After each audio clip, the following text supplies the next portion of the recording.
नमस्कार दोस्तों, राहुल गांधी को हाल ही में कॉन्विक्ट किया गया एक क्रिमिनल डिफेमेशन केस में एक गुजरात कोर्ट के द्वारा, जिसके बाद उन्हें पार्लियामेंट से डिस्क्वालीफाई भी कर दिया गया। इसे देखकर देश भर की ऑपोजिशन पार्टीज इकट्ठी हुई और ऑपोजिशन लीडर्स ने साथ में मिलकर कहा कि ये एक काला दिन था इंडियन डेमोक्रेसी के लिए। कांग्रेस का कहना है कि राहुल गांधी के साथ ये सब इसलिए किया जा रहा है ताकि उन्हें पार्लियामेंट में बोलने से रोका जा सके। पार्लियामेंट में वो रिपीटेडली अडानी के खिलाफ एलिगेशंस उठा रहे हैं, प्रधानमंत्री मोदी और अडानी के रिश्ते को लेकर बात कर रहे हैं, इसलिए उन्हें बोलने से रोका जा रहा है। बीजेपी का कहना है कि इस सब का अडानी से कोई रिश्ता नहीं है, राहुल गांधी ने एक्चुअली में ओबीसी सेक्शन को अब्यूज किया देश में और इसलिए उन्हें डिस्क्वालीफाई किया गया। तो क्या है सच्चाई यहां पर? आइए इस डिफेमेशन केस को गहराई से समझते हैं आज के इस वीडियो में। नरेंद्र मोदी जी का अदानी के साथ क्या रिश्ता है और 20,000 करोड़ रुपए किसके हैं? मैं पूछता जाऊंगा, मुझे कोई डर नहीं लगता इन लोगों से। राहुल गांधी की समस्या यही है कि उनको वोट नहीं मिलता, कि इसको आप सारी संपत्ति दे रहे हो देश की। राहुल गांधी की सदस्यता समाप्त कर दी इन लोगों ने। भारत के इतिहास में सबसे भ्रष्ट प्रधानमंत्री अगर कोई हुआ है। ये बात है दोस्तों 2019 की लोकसभा इलेक्शंस की। राहुल गांधी कर्नाटका में एक इलेक्शन रैली कर रहे थे। वहां पर इन्होंने एक भाषण दिया जिसमें ललित मोदी, नीरव मोदी और प्रधानमंत्री नरेंद्र मोदी को इन्होंने चोर करके पुकारा। अब क्योंकि ये पूरा डिफेमेशन केस इस एक भाषण पर आधारित है, तो आइए इस भाषण को सुनते हैं और एक एक वर्ड पर गौर करना कि क्या यहां पर राहुल गांधी ने बोला। आपसे कहते हैं काले धन के खिलाफ लड़ाई, आपको धूप में बैंक की लाइन के सामने खड़ा करते हैं, आपके जेब में से पैसा निकाल के बैंक में डालते हैं। ये बात बड़ी क्लियर है कि यहाँ पर डीमोनेटाइजेशन की तरफ इशारा किया जा रहा है, लेकिन जिस चीज को लेकर पूरा ये मुद्दा बना है वो बात आगे आती है। और फिर आपको पता लगता है कि आप ही का पैसा नीरव मोदी उठा के भाग गया।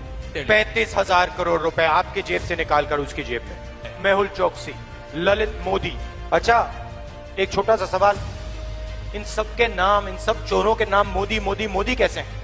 नीरव मोदी, ललित मोदी, नरेंद्र मोदी, और अभी थोड़ा ढूंढेंगे तो और बहुत सारे मोदी निकलेंगे। इन सब चोरों के नाम मोदी मोदी मोदी कैसे हैं? तो ये बात बड़ी क्लियर है कि यहाँ पर इन 3 मोदीज को चोर कहा जा रहा है राहुल गांधी के द्वारा। इसको लेकर राहुल गांधी के खिलाफ एक कंप्लेन फाइल करी गई और फिर केस दर्ज किया गया आईपीसी सेक्शन 499 और 500 के अंतर्गत, जो डिफेमेशन से डील करते हैं। डिफेमेशन शब्द का मतलब बड़ा सिंपल है, अगर आप किसी के खिलाफ कुछ ऐसा बोलते हो जिससे उस दूसरे इंसान की रेपुटेशन इफेक्ट होती है, रेपुटेशन को डैमेज पहुंचता है, इसे डिफेमेशन कहा जाता है। इंडिया में डिफेमेशन 2 प्रकार के हो सकते हैं, सिविल डिफेमेशन और क्रिमिनल डिफेमेशन। अगर आप किसी के खिलाफ सिविल डिफेमेशन करते हो तो पैसे का फाइन पे करना पड़ सकता है, लेकिन क्रिमिनल डिफेमेशन केस में सजा भी हो सकती है, जेल हो सकती है for up to 2 years. Section 500 इस पनिशमेंट को डिफाइन करता है, imprisonment of maximum 2 years with और विदाउट अ फाइन। और सेक्शन 499 इस चीज को डिफाइन करता है कि क्रिमिनल डिफेमेशन क्या होगी। बोले गए शब्द हो सकते हैं या पब्लिश्ड शब्द हो सकते हैं या साइंस हो सकते हैं, विजिबल रिप्रेजेंटेशंस हो सकती हैं, और आप नॉलेज के साथ और इंटेंशनली किसी दूसरे इंसान की रेपुटेशन को डैमेज करो। तो आपको सोचकर लगेगा कि जिन 3 मोदीज का नाम यहाँ भाषण में मेंशन किया था, उन 3 में से किसी एक ने कंप्लेन फाइल करी होगी, लेकिन ऐसा नहीं है। ना ही नीरव मोदी ने, ना ही ललित मोदी ने और ना ही प्रधानमंत्री मोदी ने ये कंप्लेन फाइल करी कि मुझे चोर बुलाया गया। तो किसने ये कंप्लेन फाइल करी? ये कंप्लेन फाइल करी एक बीजेपी एमएलए और फॉर्मर गुजरात मिनिस्टर पूर्णेश मोदी ने। जाहिर सी बात है कि सवाल उठता है यहाँ पर कि इन सज्जन को क्या तकलीफ है भाई, इन्हें किसी ने क्या बोल दिया? इसको लेकर काफी मजाक भी बना। सैटारिस्ट राहुल गांधी ने कहा पूर्णेश का नाम नहीं लिया, शायद इसलिए वो बुरा मान गए। लेकिन थोड़ा गहराई से देखोगे तो पूर्णेश मोदी का क्लेम ये है कि राहुल गांधी ने जो कमेंट किया है वो देश की सारी मोदी कम्युनिटी को बदनाम करता है। इसलिए मैंने कहा था दोस्तों कि राहुल गांधी ने जो भाषण दिया है उसे बड़े केयरफुली सुनो और थोड़ी लॉजिकल रीजनिंग अप्लाई करके देखो। अगर मैं कहता हूं कि ये सारी गाड़ियों के हॉर्न की वजह से नॉइज पोल्यूशन फैलता है, तो क्या इसका मतलब ये हुआ कि मैं कह रहा हूं कि सारे पोल्यूशन के सोर्सेज ये गाड़ियों के हॉर्न ही है? ऑब्वियसली नहीं। सिमिलरली अगर राहुल गांधी ने कहा कि सारे चोर मोदी होते हैं, तो क्या इसका मतलब ये हुआ कि सारे मोदी चोर होते हैं? बिल्कुल भी नहीं। लेकिन इंटरेस्टिंग बात यह है कि राहुल गांधी ने तो ये भी नहीं कहा। बहुत से इंग्लिश अखबारों ने राहुल गांधी की स्पीच को गलत ट्रांसलेट किया। Times of India, Hindustan times, NDTV, CNN, business today, news 18, इन सब ने कहा कि राहुल गांधी ने कहा था ऑल थीव्स आर मोदी, या फिर कुछ ने ट्रांसलेशन करी कि all the thieves are Modi. लेकिन बीबीसी एक ऐसे न्यूज पोर्टल्स में से था जिसने ट्रांसलेशन को सही किया। सही ट्रांसलेशन थी all these thieves are Modi. बहुत बड़ा फर्क है यहाँ पर। इन सब चोरों के नाम मोदी मोदी कैसे हैं? नीरव मोदी, ललित मोदी और नरेंद्र मोदी। ये नहीं कहा जा रहा कि सारे चोरों के नाम मोदी मोदी कैसे होते हैं।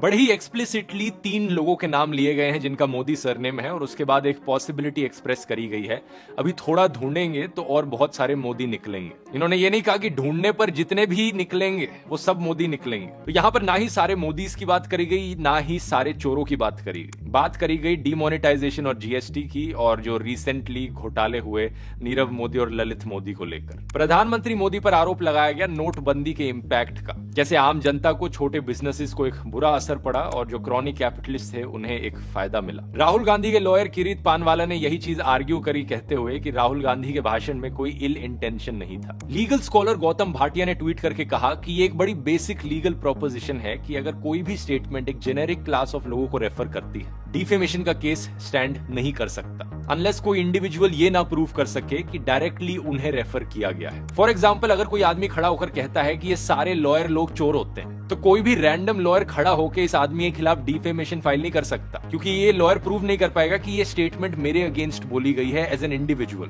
सारे लॉयर्स को लेकर बोली गई है, किसी एक लॉयर को पिन पॉइंट नहीं किया गया, तो डिफेमेशन नहीं होना चाहिए। गौतम भाटिया का कहना है कि ये बड़ी अजीब चीज है कि जो कोर्ट के जज थे वो इस बेसिक चीज से कैसे अनअवेयर हो सकते हैं, और ये बड़ी कॉमन सेंस वाली बात है। खुद ही सोचकर देखो आप दोस्तों, रोजमर्रा की जिंदगी में ऐसी जेनेरिक स्टेटमेंट्स हर कोई देता है कि इंडियन मीडिया तो बिक चुका है, ये हमारी पुलिस तो हमेशा करप्ट होती है, ये बॉलीवुड वाले लोग एंटी हिंदू होते हैं, कैपिटलिस्ट लोग धरती को डिस्ट्रॉय कर रहे हैं, ये हम इंडियंस तो ऐसे ही होते हैं। तो बहुत बारी रोजमर्रा की जिंदगी में ऐसी जेनेरिक स्टेटमेंट्स हर किसी के द्वारा बोली जाती हैं। तो इसका मतलब ये नहीं कि मीडिया वाले खड़े होकर केस करने लग गए डिफेमेशन का, बॉलीवुड वाले लोग खड़े होकर डिफेमेशन का केस करने लग गए, या एज एन इंडियन कोई डिफेमेशन केस कर दे कि किसी ने इंडियंस के बारे में कोई जेनेरिक स्टेटमेंट बोली हो। ऐसा होने लग गया तो आधा इंटरनेट ही खाली हो जाएगा और सोशियोलॉजी और साइकोलॉजी सब्जेक्ट्स बिल्कुल खत्म हो जाएंगे। सेक्शन 499 में लिखी गई डेफिनेशन भी इस चीज को क्लियर करती है कि the imputation could be about a person, a deceased person, a company, association और collection of persons as such, लेकिन it has to be readily identifiable group of people. और इस केस में राहुल गांधी ने पुर्णेश मोदी के खिलाफ पर्टिकुलरली कुछ भी नहीं कहा। क्रॉस एग्जामिनेशन में ये चीज पुर्णेश मोदी ने खुद एडमिट भी करी कि राहुल गांधी की स्पीच उनके खिलाफ पर्सनली नहीं थी, लेकिन फिर भी सूरत कोर्ट के chief justice magistrate H Verma को लगा कि नहीं, राहुल गांधी को फिर भी कॉन्विक्ट किया जाना चाहिए इस चीज में, और अपने 168 पेज के ऑर्डर में इन्होंने सजा सुनाई। इन्होंने कहा कि राहुल गांधी अपने भाषण को लिमिट कर सकते थे नीरव मोदी, विजय माल्या और मेहुल चोकसी तक, लेकिन उन्होंने इंटेंशनली ऐसी स्टेटमेंट दी जो सारे लोगों को हर्ट करती है, जिन सब लोगों का मोदी सरनेम है, इसलिए ये एक क्रिमिनल डिफेमेशन है। और कोर्ट ने सजा सुनाते वक्त मैक्सिमम पनिशमेंट दी। इसके पीछे क्या कारण था?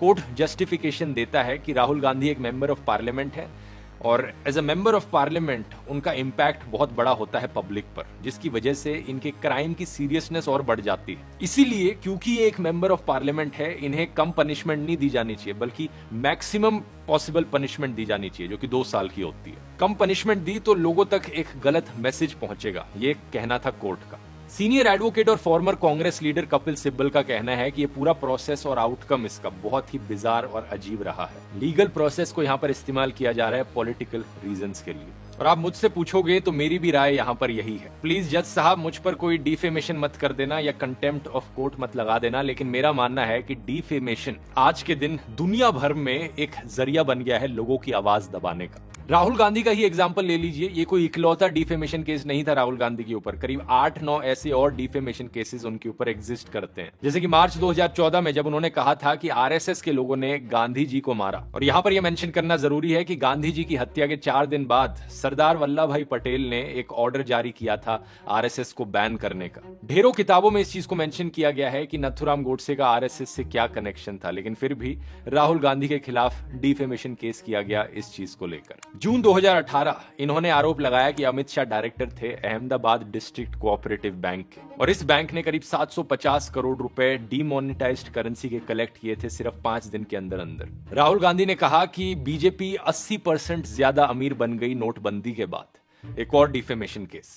अप्रैल 2019 राहुल गांधी ने एक इलेक्शन रैली में कहा अमित शाह को as murder accused BJP chief Amit Shah. एक और डिफेमेशन केस। नवंबर 2022 भारत जोड़ो यात्रा के दौरान एक प्रेस ब्रीफिंग में राहुल गांधी ने कहा कि सावरकर ने बाकी और फ्रीडम फाइटर्स को बिट्रे किया था जब उन्होंने ब्रिटिश के सामने माफी मांगी। इस लेटर में उन्होंने कहा था, sir I beg to remain your most obedient servant, और साइन किया अपना नाम। रिस्पॉन्स में एक और डिफेमेशन केस। तो बड़ा सवाल यहाँ पे राहुल गांधी के सामने उठता है, अगर हम करें तो करें क्या, बोले तो बोले क्या। ये कोई राहुल गांधी स्पेसिफिक या कांग्रेस स्पेसिफिक प्रॉब्लम नहीं है। पूरे देश भर में डिफेमेशन एक जरिया बनता जा रहा है आवाज दबाने का। आम आदमी पार्टी के लीडर अरविंद केजरीवाल के ऊपर ऐसे ही 33 डिफेमेशन केसेस फाइल किए गए हैं। कांग्रेस लीडर्स पवन खेरा, जयराम रमेश और नेटा डिसूजा के ऊपर सिविल डिफेमेशन केस फाइल किया स्मृति ईरानी ने, जब इन कांग्रेस लीडर्स ने कहा कि स्मृति ईरानी की बेटी एक बार चलाती हैं सिली सोल्स नाम से गोवा में इलीगली। हिमाचल प्रदेश के चीफ मिनिस्टर पर जब आरोप लगाया गया कि वो एक प्राइवेट कंपनी को फेवर कर रहे थे, तो उन्होंने डिफेमेशन केसेस फाइल किए थे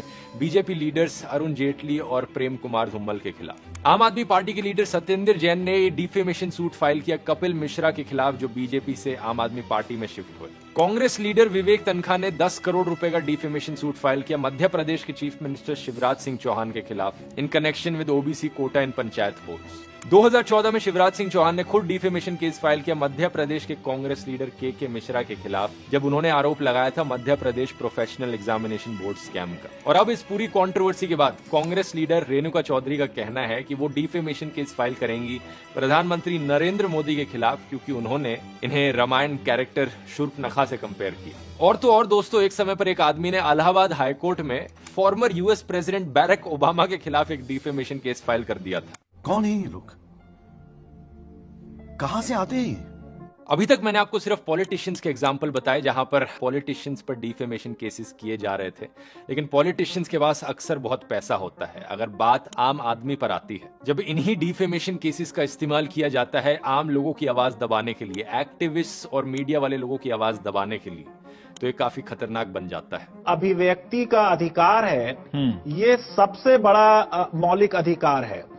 तो डिफेमेशन का लॉ जो है ये डेफिनेटली उस पे चिलिंग इफेक्ट है। 2012 और 2021 के बीच में एआईएडीएमके ने करीब 130 डिफेमेशन केसेस फाइल किए अपने political opponents, anti corruption activist, NGOs, news editors और अखबारों और टीवी नेटवर्क्स के ऊपर। इंटरेस्टिंगली ये केसेस किसी पॉलिटिकल पार्टी या किसी इंडिविजुअल इंसान के द्वारा फाइल नहीं किए गए थे, बल्कि तमिलनाडु की सरकार के द्वारा फाइल किए गए थे जब एआईएडीएमके पार्टी पावर में थी।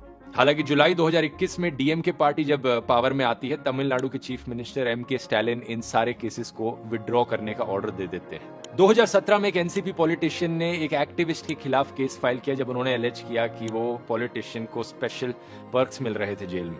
2013 में आम आदमी पार्टी ने एक डिफेमेशन केस फाइल किया एक वेब पोर्टल और टीवी चैनल के खिलाफ, ये कहते हुए कि जो स्टिंग ऑपरेशन चैनल ने रन किया था वो फर्जी था। ये प्रॉब्लम इंडिया के बाहर भी एग्जिस्ट करती है दोस्तों, जैसे कि Italian prime minister Giorgia Meloni ने डिफेमेशन केस फाइल किया एक राइटर रॉबर्टो सावियानो के खिलाफ, जब उन्होंने कुछ कमेंट्स बोले इटालियन प्राइम मिनिस्टर की पॉलिसी को लेकर माइग्रेंट्स को इन्वॉल्व करते हुए। पिछले साल यूनेस्को ने एक रिपोर्ट निकाली कंसर्न एक्सप्रेस करते हुए कि दुनिया भर में करीब 160 कंट्रीज ऐसी हैं जहां पर डिफेमेशन अभी भी क्रिमिनलाइज्ड है और डिफेमेशन लॉज को मिसयूज किया जाता है। यूनेस्को की सजेशन थी कि डिफेमेशन के इशू को फ्रीडम ऑफ एक्सप्रेशन के पॉइंट ऑफ व्यू से देखा जाना चाहिए, और इंडियन सुप्रीम कोर्ट ने भी एक समय पर यही कहा था जब जयललिता की सरकार में डिफेमेशन केसेस को लेकर बात चल रही थी। तो उन्होंने कहा कि डिफेमेशन केसेस को एक पॉलिटिकल हथियार की तरह नहीं इस्तेमाल किया जाना चाहिए सरकार के क्रिटिक्स के खिलाफ। सिर्फ किसी सरकार को करप्ट कहने से किसी के ऊपर डिफेमेशन केस नहीं होना चाहिए, और इसीलिए मुद्दा उठाया जाता है दोस्तों डिफेमेशन को डीक्रिमिनलाइज करने का। इसका इतिहास देखें तो डिफेमेशन के कानून को पहली बार आईपीसी के सेक्शन में डाला गया था साल 1860 में ब्रिटिश सरकार के द्वारा। तो ये बेसिकली एक 160 साल से ज्यादा पुराना कानून है जो हमें हैंडओवर किया गया है ब्रिटिश इंपीरियलिस्ट के द्वारा। जिन लोगों ने कानून बनाया था वो इससे आगे बढ़ चुके हैं, लेकिन हम अभी भी इसी घिसे पिटे कानून को यूज करते जा रहे हैं। साल 2009 में यूके में दोस्तों सेडिशन लॉ को रिपील कर दिया गया था और डिफेमेशन को डीक्रिमिनलाइज कर दिया गया था। लेकिन आज के दिन इंडिया में हमारे पास क्रिमिनल डिफेमेशन लॉ भी है और सेडिशन का लॉ भी। पॉलिटिकल दायरे से बाहर आए तो डिफेमेशन को डीक्रिमिनलाइज करना इसलिए भी जरूरी है ताकि ये बड़ी बड़ी कंपनियां लोगों की आवाज ना दबा पाए। इसके ढेर सारे एग्जाम्पल्स आपको मिल जाएंगे। साल 2018 में अनिल अंबानी ने अहमदाबाद में 28 अलग अलग डिफेमेशन केसेस फाइल किए थे। इनमें से 8 केसेस पॉलिटिशियंस के खिलाफ थे जो ऑपोजिशन पार्टी से थे, लेकिन 20 केसेस ऐसे थे जो एक्चुअली में मीडिया ऑर्गेनाइजेशन और जर्नलिस्ट के खिलाफ थे। जैसे एलिजिड राफेल स्कैम की खबरें आने लग रही थी, अनिल अंबानी ने डिफेमेशन केस फाइल किया सीनियर जर्नलिस्ट सीमा मुस्तफा के खिलाफ, जो कि द सिटीजन की फाउंडिंग एडिटर है। 7,000 करोड़ रुपए का 10,000 करोड़ रुपए का डिफेमेशन केस एनडीटीवी के खिलाफ फाइल किया गया और 5,000 करोड़ रुपए का डिफेमेशन केस नेशनल हेराल्ड के खिलाफ, क्योंकि इन्होंने रिपोर्ट निकाली कि Anil Ambani floated Reliance defence 10 days before Modi announce Rafale deal. April 2014 में मुकेश अंबानी और अनिल अंबानी ने डिफेमेशन केसेस फाइल किए परंजॉय गुहा ठाकुरता के खिलाफ, जब उनकी किताब आई गैस वॉर्स नाम से। इनमें इन्होंने एलिजिड इरेगुलरिटीज को हाईलाइट किया नेचुरल गैस की प्राइसिंग को लेकर। परंजॉय गुहा ठाकुरता को डिफेमेशन केस अडानी पावर से भी सहना पड़ा, जब उन्होंने एक आर्टिकल लिखा प्रधानमंत्री मोदी और गौतम अडानी के बीच एलिजिड रिश्ते को लेकर, और ऐसे ही कई एग्जाम्पल्स आपको मिल जाएंगे। अगर मीडिया और जर्नलिस्ट के पास इतनी भी आजादी नहीं होगी कि वो पॉलिटिशियंस और कॉर्पोरेट स्कैम्स के बारे में बात कर पाएं, तो कहां से कोई स्कैम सामने आ पाएगा। कोई हैरानी की बात नहीं है दोस्तों कि इंडिया की प्रेस फ्रीडम इंडेक्स रैंकिंग अब 150th पर पहुंच चुकी है 2022 में। डिफेमेशन को डीक्रिमिनलाइज करने की कोशिश साल 2015 में करी गई थी। Congress leader Rahul Gandhi, BJP leader Subramanian Swamy और आम आदमी पार्टी के चीफ अरविंद केजरीवाल ने साथ में एक प्ली फाइल करी थी सुप्रीम कोर्ट में कि डिफेमेशन को डीक्रिमिनलाइज कर दिया जाए, मतलब क्रिमिनल डिफेमेशन को हटा दिया जाए और सिर्फ सिविल डिफेमेशन का कानून रहे। अगर कोई डिफेमेशन होती है तो फाइन भरना पड़े पैसे का, जेल की सजा ना मिले। इसके पीछे कारण यही कि किस तरीके से इसे एक्सप्लॉइट किया जाता है इस कानून को। लेकिन सेंट्रल गवर्नमेंट ने इस चीज को अपोज किया, ये कहते हुए कि डिफेमेशन की क्रिमिनलिटी बहुत जरूरी है, और सुप्रीम कोर्ट ने भी इस चीज को अपहेल्ड किया। अब मैं ये नहीं कह रहा कि पूरे ही डिफेमेशन कानून को खत्म कर देना चाहिए। डिफेमेशन मेरी राय में एक नेसेसरी कानून है। ऐसे कई केसेस होते हैं जहां पर सही मायनों में किसी की रेपुटेशन को बदनाम किया जाता है, गलत आरोप लगाए जाते हैं एक इंडिविजुअल के द्वारा किसी दूसरे इंडिविजुअल के ऊपर, लेकिन मेरी राय में इसे डीक्रिमिनलाइज तो जरूर करना चाहिए। अगर कोई डिफेमेशन करता है वो पैसे का फाइन भरे, लेकिन जेल की धमकी ना हो। दूसरा, सिविल डिफेमेशन के केसेस में भी जब करोड़ों के केसेस फाइल किए जाते हैं, हजारों करोड़ों के, तो ये भी बहुत थ्रेटनिंग हो सकता है। कोई जर्नलिस्ट या एक्टिविस्ट कैसे इतना बड़ा अमाउंट अफोर्ड कर पाएगा। इसमें भी लिमिट को कंट्रोल में रखना चाहिए। और तीसरा, ये इंश्योर किया जाना चाहिए कोर्ट्स के द्वारा कि डिफेमेशन को एक पॉलिटिकल हथियार की तरह ना इस्तेमाल किया जाए। और चौथा, मीडिया को कुछ हद तक इम्यूनिटी मिलनी चाहिए इन केसेस से। इवन इफ कुछ क्लेम्स गलत निकलते हैं, यहाँ पर एक एक्चुअल इंटेंशन दिखाना जरूरी होना चाहिए कि जो बोला है वो जानबूझकर बोला है, किसी की रेपुटेशन बदनाम करने के लिए बोला है। मैं ओरिजिनल टॉपिक से थोड़ा डाइवर्ट हो गया यहाँ पर, क्योंकि मुझे लगता है ये सही अपॉर्चुनिटी है इस बड़े मुद्दे के बारे में बात करने की।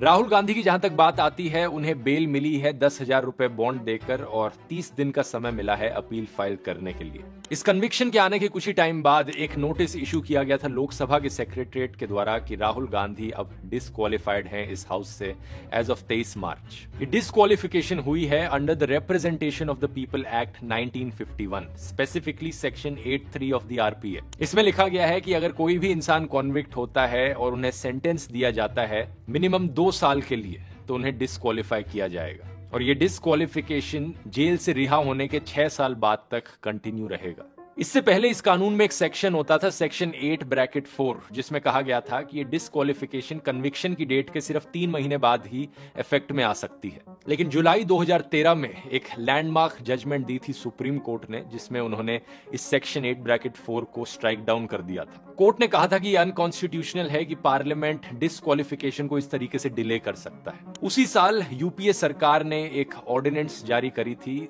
सुप्रीम कोर्ट के इस वर्डिक्ट को नलिफाई करने के लिए। यूपीए सरकार कोशिश कर रही थी कि एक स्लाइटली मॉडिफाइड वर्जन लाया जाए सेक्शन 8(4) का, और इसे कैबिनेट के द्वारा अप्रूव भी कर दिया गया था। कहा जाता है कि ऑर्डिनेंस लाई गई थी आरजेडी के चीफ लालू प्रसाद यादव को बेनिफिट पहुंचाने के लिए, क्योंकि उन्हें कॉन्विक्ट किया गया था फॉर्डर स्कैम में। लेकिन 28 सितंबर 2013 राहुल गांधी ने इस ऑर्डिनेंस को एक प्रेस कॉन्फ्रेंस में इसे कंप्लीट नॉनसेंस कहा था। ये यूपीए की सरकार के लिए काफी एम्बैरेसिंग था, और 2 अक्टूबर को ये ऑर्डिनेंस विड्रॉ किया गया। इसलिए कानून यही बना रहा कि जब भी किसी पॉलिटिशियन को सजा मिलेगी, इमीडिएटली उनका डिस्क्वालिफिकेशन हो जाएगा। सबसे पहले पॉलिटिशियन जिन्हें इस तरीके से डिस्क्वालीफाई किया गया वो थे कांग्रेस लीडर रशीद मसूद, अक्टूबर 2013 में, जब एक करप्शन के केस में उन्हें कन्विक्शन मिला। एक दिन बाद लालू प्रसाद यादव और जेडीयू पॉलिटिशियन जगदीश शर्मा को भी इसी तरीके से डिस्क्वालीफाई किया गया लोकसभा से। अब सवाल ये उठता है कि आगे क्या होगा राहुल गांधी का। आरपी एक्ट का सेक्शन 151A देखें तो उसके अकॉर्डिंग कहा गया है कि अगर अगली इलेक्शन 1 साल या उससे ज्यादा दूर है तो इलेक्शन कमीशन के पास अधिकार है इस वैकेंसी को फिल करने का उस सीट पर जहां से ये पॉलिटिशियन इलेक्शन लड़े थे, एक बाय इलेक्शन कराकर। कितने टाइम में ये बाय इलेक्शन बुलाई जा सकती है? 6 महीने के अंदर अंदर जब से वैकेंसी हुई है। लीगल एक्सपर्ट्स का कहना है कि राहुल गांधी दोबारा से स्पीकर के पास जा सकते हैं और अपने मेंबर ऑफ पार्लियामेंट के स्टेटस को रिवाइव करा सकते हैं अगर उन्हें एक जुडिशियल ऑर्डर मिल जाए, ये कहते हुए कि इनके कन्विक्शन पर स्टे लगा दिया गया है। लेकिन ये चीज इन्हें जल्दी करनी पड़ेगी, इससे पहले कि election commission by election announce करे। कांग्रेस ने ऑलरेडी कहा है कि वो हायर कोर्ट में अपील करेंगे सूरत कोर्ट के ऑर्डर के खिलाफ, तो एक्सपेक्टेड है कि यही नेक्स्ट स्टेप होगी इस केस में। ओवरऑल यहाँ पर सबसे बड़ा मुद्दा यही है कि सरकार को कैसे एक और लीगल प्रोसेस मिल गया है ऑपोजिशन को खत्म करने का। इससे पहले हमें देखने को मिला कि कैसे सरकारें बदली जाती हैं एमएलएस खरीदकर। ऑपोजिशन पॉलिटिशियंस को पैसे ऑफर किए जाते हैं करोड़ों में, जिससे कि सत्ता पलटती है और बड़े फेमसली हमारा मीडिया इसे एक ऑपरेशन का नाम देता है, जैसे कि ये बहुत ही बड़ी अच्छी चीज करी जा रही है। दूसरा हमें देखने को मिलता है कि कैसे सीबीआई और ईडी जैसी एजेंसीज का इस्तेमाल किया जाता है स्पेसिफिकली सिर्फ ऑपोजिशन के पॉलिटिशियंस को टारगेट करने के लिए। यानी पैसे ऑफर करना, धमकी देना, और इन दोनों में से कुछ भी काम नहीं किया तो अब डिफेमेशन एक और जरिया बन गया। कुछ लोग आर्ग्यू करेंगे कि ये सिर्फ एक लीगल प्रोसेस है और यहाँ पर कुछ गलत नहीं हो रहा है, लेकिन इसके ढेरों सबूत अब मौजूद हैं कि कैसे ये लीगल प्रोसेस सिर्फ एक साइड के लिए काम करता है और दूसरी साइड के लिए बंद हो जाता है। खुशबू सुंदर एक बीजेपी पॉलिटिशियन है जो पहले कांग्रेस में थी। साल 2018 में उन्होंने एक ट्वीट किया था, यहाँ मोदी वहां मोदी, जहां देखो मोदी। लेकिन ये क्या, हर मोदी के आगे भ्रष्टाचार सरनेम लगा हुआ है। तो बात को ना समझो, मोदी मतलब भ्रष्टाचार। Let's change the meaning of Modi to corruption suits better. ये ट्वीट अब वायरल जा रहा है, लेकिन क्या कोई भी मोदी सरनेम वाला आदमी इनके खिलाफ कोई केस करेगा? ऐसे ही ढेर सारे इंस्टेंसेस मिल जाएंगे जहां पर प्रधानमंत्री मोदी खुद पंडित नेहरू को डिफेम कर रहे हैं, उनके बारे में बुरी चीजें बोल रहे हैं,